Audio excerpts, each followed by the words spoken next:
سڵاوتان لێ بێت و جەژنی قوربانتان لێ پیرۆز بێت. شرط ڕەشخۆش بەم لە داخی باغی عمری بێسەمەر.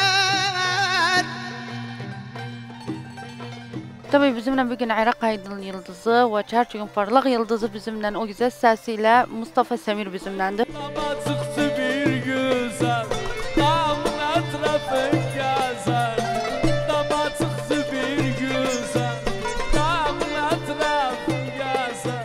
Sizlerin de bayram mübarek olsun. Bütün bu kanalda çalışanların bayram mübarek olsun.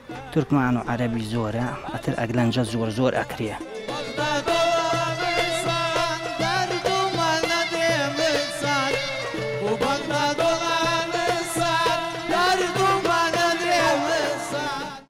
Türk Kurd bir Arabi tutmak cevaz niye? Laber aglan zekani Kerkuk taybata zor taybata.